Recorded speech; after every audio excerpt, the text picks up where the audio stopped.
Hi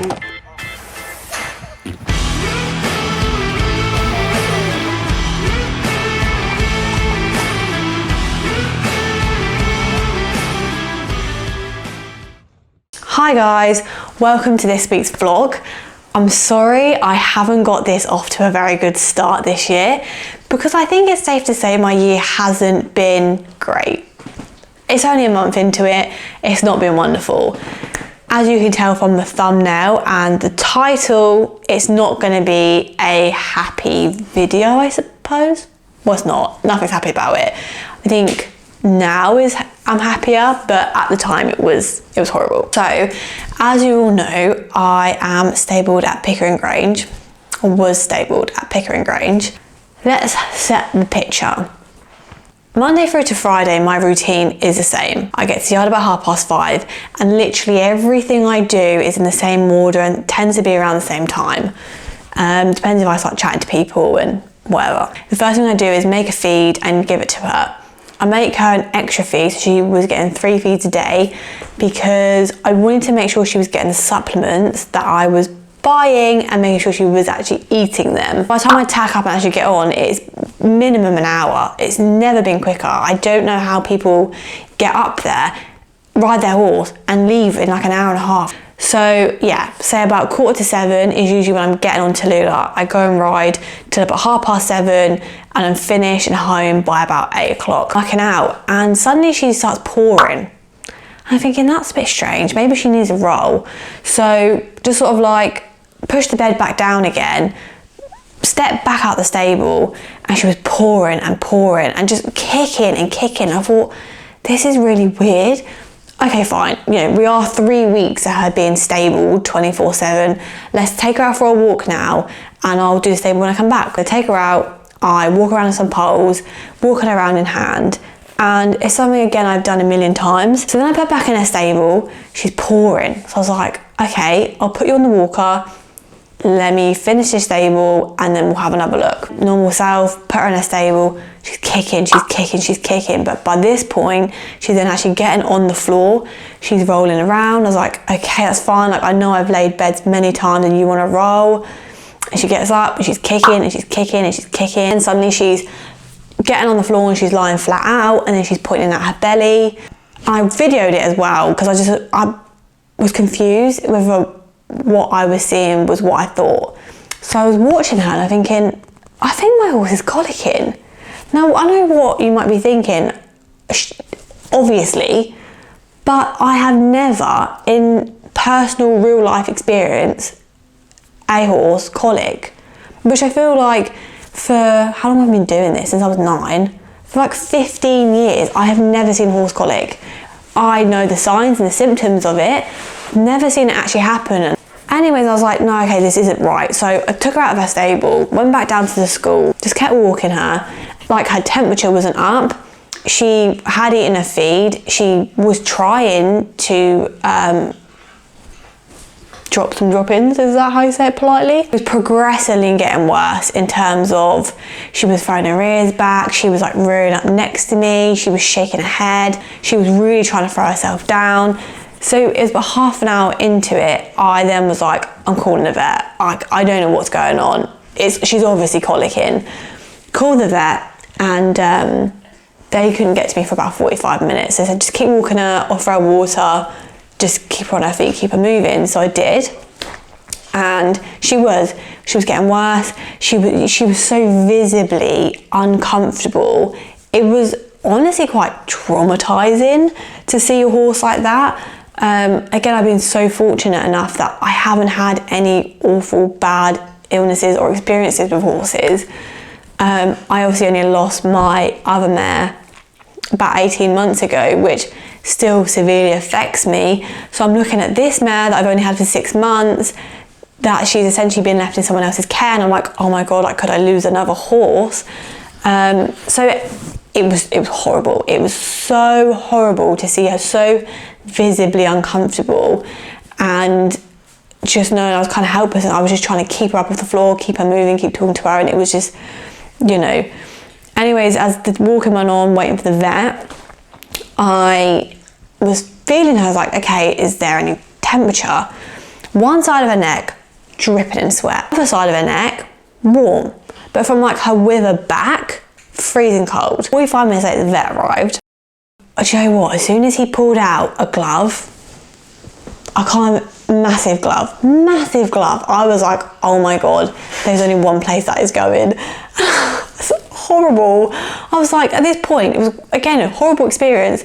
But I was like, do I laugh or do I cry? Because this is horrible. He sedated her, put the glove on, and went behind and had a feel for quite a while, and pulled it back out, his arm back out, and was like, okay, yeah, there is a huge impaction down there. Has there been any change in her routine? And I said, well, the only thing that has actually changed is the fact that she's been stabled for the last 3 weeks. I said she gets about 10 minutes on the walker in the mornings, and then I ride her in the evenings. And he said, to be honest, my best guess will be that with the lack of turnout and the lack of movement, this is then all built up, and it's a massive impaction. Like, this isn't something that's just happened now.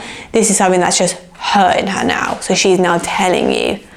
So I was like, great. So we got back her into her stable. To be fair, treating the colic was a lot easier than I thought it was going to be. So he just filled up a bucket of water. I'm pretty sure he just put salt into the water, like a big pack of salt, poured it straight in the water, put the tube from his band all the way down her nose, which then would have went up in her mouth, then down her throat into her stomach, and literally with a funnel, just big jug of water, and just tipped it into the funnel, which then sieved all the way down to basically then clear and get the gut moving and kind of try and unblock the impaction. The vet was probably there for about an hour from actually arriving, assessing, sedating, walking her up, tubing her. I also asked like 1,000,001 questions. I was like, I have no idea what's going on, like what's right, what's wrong, should I have changed anything? So yeah, he basically confirmed that she colicked because she was in for 3 weeks. I went back up the yard around 12:30 in the AM. I'm an early bird. I like to go to bed early, so being awake and then going be down at the yard at 12:30 AM was horrific. Took my dog with me, and I was like, if anyone's going to protect me, it'd be this dog. Instead, he decided, midnight trip, sweet. He chased everything. He was running around like a Looney Tune. I'm like, King, come back, King. A nightmare. So he wasn't protecting me because he was nowhere near me. She looks quirkier. She, you know, her ears are forward. She was interested in me. There was one drop in that was like water. I could see it was just water. And then there was another one that was extremely soft. This is so disgusting. Let's just get you out of your stable again and just see if I can sort of bring anything else through.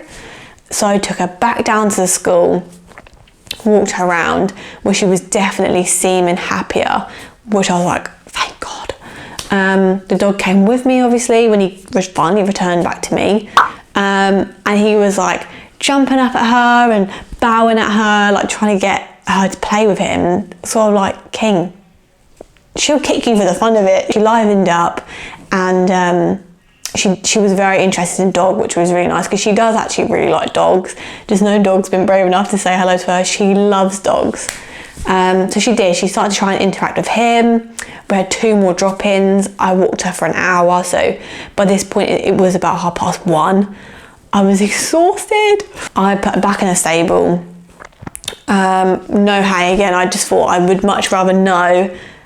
I want to be there for when she first eats. I want to make sure she's not choking on anything. I want to make sure that she's digesting it properly. 7:30, I was back at the yard and walking her back around the school, just walking around. And she was a lot happier. She was definitely hungry. She was much more herself. There was a good amount of drop-ins in the stable, and yeah, I was over the moon. I was honestly over the moon. I walked around for an hour, put her back in her stable, gave her something to eat, gave her more fresh water, and just hung around for about half an hour just to make sure she eats and something comes out the other end. I would say it took about 2 days to feel like 2 or 3 days to feel like I really got Tallulah back. But I actually messaged the woman who owns the yard, and basically said, look, the vet has confirmed that she colicked because of the lack of turnout. Is there any way you can guarantee me some sort of movement for my horse? So I've seen Tallulah in every hour of the day, and I know that she stands and eats her hay, or she stands and sleeps. That's all she does. She doesn't walk, she doesn't move. She turned around and said, no, that's ridiculous.